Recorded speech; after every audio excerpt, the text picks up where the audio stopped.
We're here at Bandit Signs. They're moving into new offices. We're going to do this back wall in cover style MK15, and the first thing that I'm going to do is I'm going to check what we're dealing with. So I've got my adhesion test kit here, and we're going to do a test on the wall. So the first thing I'm going to do, open the adhesion kit, and I'm going to take out some of my strips. They're 25 millimeters wide. I'm going to start preparing them. I'm going to apply them onto the wall, and it's really cold. It's winter here at the moment, so I'm going to use a blowtorch just to heat it up nicely so that it can get some good adhesion. And then we're going to do a test with our spring gauge puller, and we're going to see what the reading is. So it's always good to put a couple of strips along the wall to see what the condition of the whole wall is, because the paint might be good in one area and it might be not so good in another area.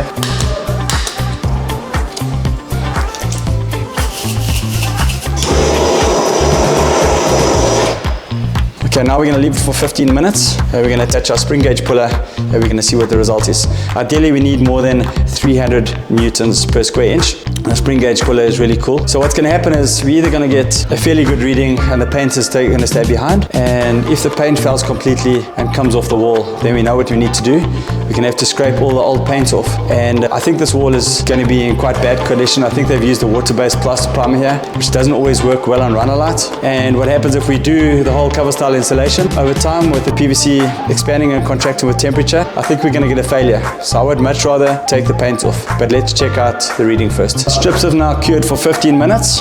So I'm going to take my spring gauge puller and attach it to the hole that I've made. And I'm going to pull it at a 90-degree angle. And let's see what we get. So the reading initially is quite good. The paint has stayed behind, which is pretty good, and I got quite a good reading. So this section of the wall, I can actually just add some of my water-based primer, and I would be happy to apply cover style directly onto this section of the wall. So on this strip, also initially we're getting quite a good reading. It's actually really good. And the strip has come away with only 2 little pieces of paint coming loose. So that's actually really good. Let's try our third strip. Wow, we can see immediately that the wall has failed. And that's why it's necessary to do more than one test strip. So the first 2 test strips have been 100%, and now we've got a huge failure on the wall over here. Right, so on this wall, we've identified that half of the wall is fine. It's going to need to be sanded. This half of the wall is also fine, but this part of the wall is terrible. You can see the paint's literally just falling off the wall. This is no good for cover style. So we're going to have to take all the paint off until a point where we can't anymore. And then we're going to sand it down so we don't see our paint line. And then we're going to put our water-based primer on, and then we'll be ready for our install. So the water-based primer, it comes in a 1 liter. It's an adhesion promoter, and what it's going to do, it's going to draw into the wall, and it's going to give us like a latexy kind of really tacky kind of finish. And when we put our architectural film on it, it's basically going to become a permanent fixture. There's no way that it can come off. We've prepped the wall properly. We've put our primer on. It needs to dry for a minimum of an hour. We're going to give it a couple of hours, and we're going to start installing our MK15. Right, so now that our wall's prepared, we've got our primer on. It's had time to dry. We're going to wrap this wall with MK15. We're going to have a TV box slap bang in the middle, so we've allowed some space for it. So we're going to apply on both sides of the TV box. I've got a crew here to help me today.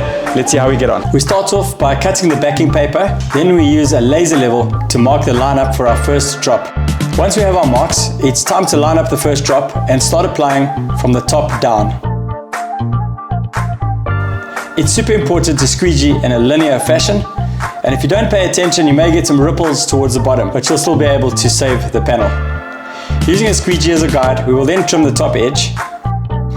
And once both sides are done, it's time for the center column, which we will do last to hide the join.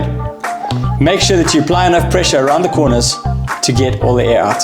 Well, I'm super happy with the way that our feature wall came out. It just shows you that with the correct preparation, I've got a permanent fixture here that's going to last for many, many years to come. We put our TV box up, we wrapped it in stone, and yeah, overall, I'm really, really happy.